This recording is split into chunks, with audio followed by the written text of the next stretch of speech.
Pompeii night. He's looking at you, kid. Frankly, my dear, I don't give a damn. Hilda, are you decent? Me?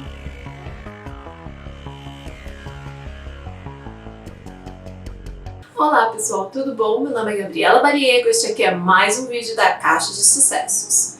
Hoje nós vamos falar sobre o Harry Belafonte, que faleceu agora aos 96 anos de idade e por acaso já veio 2 vezes ao Brasil. Nós temos até uma matéria sobre isso, eu vou deixar aqui na caixa de descrição. Mas hoje nós vamos falar sobre a importância dele para a concepção do hit We Are The World. Claro que quando a gente pensa nesse hit, logo pensamos no Michael Jackson e no Lionel Richie, mas ele foi uma importante figura para dar o pontapé inicial para esse hit global. Quer saber um pouco mais? Então vem comigo! Bom, para contextualizar um pouquinho, entre 1983 a 85, a fome no continente africano, especialmente na Etiópia, havia chegado ao ápice. Só na Etiópia, para vocês terem ideia, milhões de pessoas morreram no país e além de outros países ali do continente. O Harry, que era um ativista nato, e ele era inclusive amigo do Martin Luther King, sabia que precisava fazer alguma coisa. Ele se inspirou na iniciativa do Bob Geldof e do Mid-Ear da banda Boomtown Rats.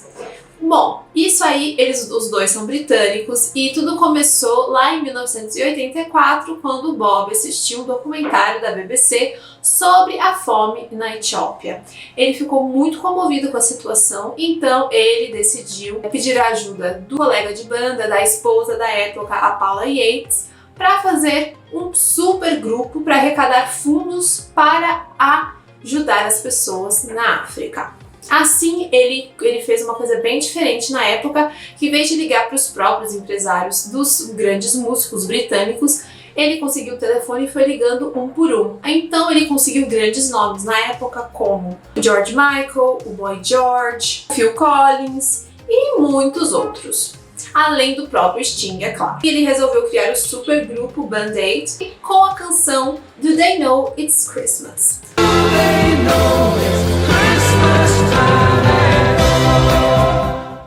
A canção foi lançada em 29 de novembro de 1984 e arrecadou 28 milhões de dólares para combater a fome na África. É claro que, como nada na vida, é sem controvérsias, muitos críticos disseram que a música era um pouco preconceituosa por dar a entender que as pessoas na África não sabiam o que era Natal. O Bob primeiro defendeu, afirmou que a música era um pouco mais didática, mas foi feita para ajudar. Só que depois, ao longo dos anos, ele disse que se arrependia e que ele não estava tão satisfeito assim com a canção que ele colocou aí no mundo. Mas calma lá, que agora entra o Harry Belafonte na história. Bom, Harry Belafonte ficou sabendo dessa união desses grandes astros da música britânica e ele resolveu fazer uma coisa similar nos Estados Unidos. Ele viu que a maioria desses grandes astros tinham um empresário em comum, que era o Ken Krager, que ele também foi empresário de um grande amigo dele, o Harry Chapin, que sempre foi um grande ativista ali no grupo dele de amigos. Então ele uniu o útil ao agradável, sabendo que ele queria honrar os sonhos do falecido amigo, e ele entrou em contato com o Ken. Ele conta na autobiografia dele, o Harry Belafonte, o My Song, que foi meio difícil convencer o Ken, ele não estava tão certo disso, mas ele ficou ligando, insistindo, e um dia eles saíram para almoçar ali no final de dezembro de 1984. Ken conversou com o Lionel Richie, que era um dos seus maiores clientes, e era uma das pessoas que o Harry queria nessa super canção que eles iriam lançar. O Lionel Richie concordou, e aí logo em seguida já os outros concordaram, como o Michael Jackson, o Quincy Jones e também o Stevie Wonder. No começo de janeiro de 1985, o Michael e o Lionel se encontraram para começar a criar a música. Foi o Lionel que criou a refrão, que é We are the world, we are the children, né? Nós somos o mundo, nós somos as crianças. E a partir daí o Michael levou a música, ele começou a trabalhar. Eles se encontraram mais algumas vezes ali no começo de janeiro 21 de janeiro, na verdade, eles já se encontraram para dar uma arrematada no que precisava ali na música, decidir os solos. E ali, é claro, também eles receberam a ajuda do Quincy Jones e outros grandes astros ali que estavam presentes, como o próprio Stevie Wonder. E We Are The World foi gravada na noite de 28 de janeiro de 1985 ao 29 de janeiro daquele mesmo ano. Eles resolveram usar esse tempo exatamente porque era a data do American Music Awards. Então eles conseguiriam o maior número de astros que estariam no mesmo local ao mesmo tempo. O projeto era bem secreto, ninguém assim de fora sabia, até os empresários mantiveram isso em segredo, né, o máximo que eles conseguiam.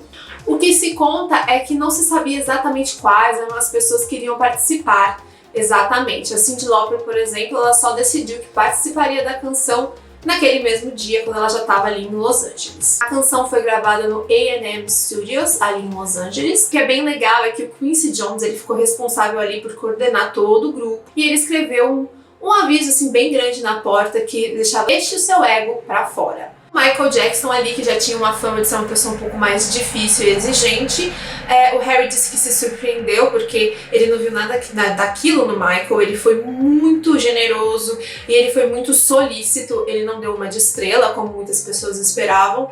Ele foi bastante conciso naquilo que ele e os outros queriam criar para ajudar tantas pessoas ali na África. Então, os solistas dessa canção foram o próprio Michael, é claro, o Stevie Wonder, o Lionel Richie, o Paul Simon, o Kevin Rogers, a Tina Turner, o Billy Joel, a Diana Ross, a Dionne Warwick, o James Ingram, o Al Jarreau, o Bruce Springsteen, Kenny Loggins, Steve Paris, Daryl Hall, Hugh Lewis, Cyndi Lauper, King Carnes, Bob Dylan e Ray Charles. Claro que todos ficaram sabendo ali na hora quem iria cantar os solos e muitas pessoas que estavam lá presentes, que também eram grandes estrelas, elas disseram que teve ali um pouco de incômodo, é claro, não tem como, mas o Harry disse que quando eles viram que ele, que era o grande criador do projeto, cantando como backing vocal ali no coro, muitas pessoas disseram, bom, então se ele tá deixando o ego dele de lado para fazer isso, eu também posso. Ele acha que isso tornou a gravação da canção um pouco mais fácil para todos. Durante a gravação da música, aliás, no momento ali de descontração, eles cantaram inclusive para homenagear o Harry, uma de suas canções mais famosas, que é o The Banana Boat Song. Então eles cantaram em vários estilos. E o Harry se divertiu muito, ele disse que aquele foi um momento muito legal na vida dele. Ali eles tinham que fazer exatamente como eles iriam doar esse dinheiro que seria arrecadado com a música. Então o próprio Belafonte, o Ken e o Quincy criaram a ONG USA for Africa para justamente pegar todo esse dinheiro e poder distribuir de maneira correta. We Are The World foi lançado como single em 7 de março de 1985, com 8.000 cópias ali no comecinho, mas elas foram esgotadas em 3 dias. O sucesso foi tanto que o álbum chegou em abril e 13 daquele mesmo mês dominou as paradas dos Estados Unidos e ficou em primeiro lugar.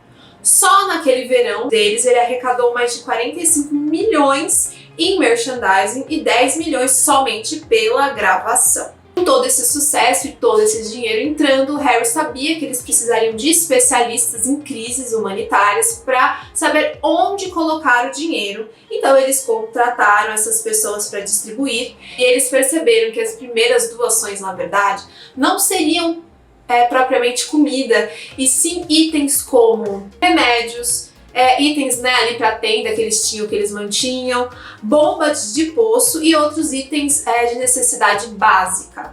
Tanto que o Harry e a ONG entraram ali em contato com várias empresas farmacêuticas para conseguirem os menores preços por remédios para eles poderem levar e distribuir.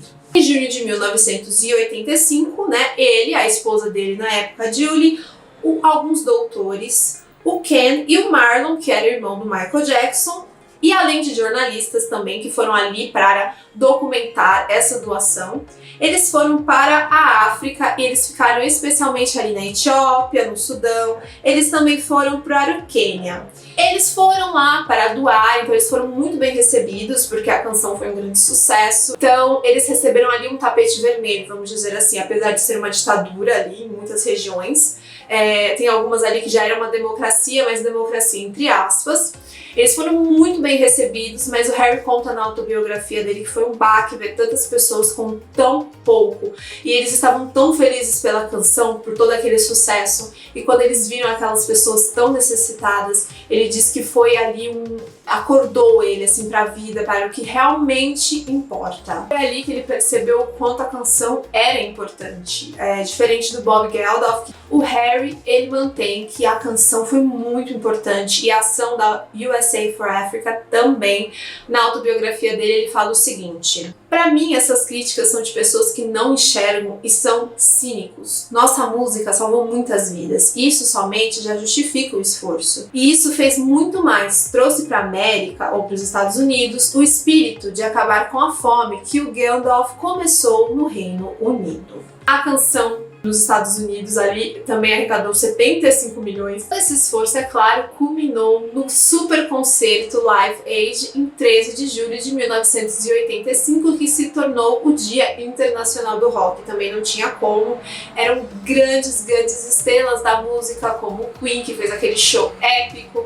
Nós temos também o David Bowie, a Annie Lennox, enfim, tantos artistas maravilhosos, britânicos, americanos, todos se juntaram para ajudar a África e combater a fome no continente. Na ocasião, Harry conta que ele tinha um show em outro lugar ali, mas o contratante deixou disponível o helicóptero dele e ele conseguiu chegar bem na hora de cantar a canção final, que é claro, era We Are The World. Ele cantou ao lado de grandes estrelas da música e ele disse que aquele momento foi emocionante. Aquele momento foi tão inspirador quanto a gravação em Los Angeles, o Harry afirmou. Bom, o Live Aid arrecadou mais de 275 milhões de dólares e inspirou o próprio Ken, que é o empresário, e ajudou o Harry a colocar a concepção de We Are The World para o mundo, a criar o Hands Across America, um tipo de corrente humana que fez muito sucesso lá nos Estados Unidos em 25 de maio de 1986 para combater a fome nos Estados Unidos. O World ele vendeu mais de 7 milhões de cópias, o single,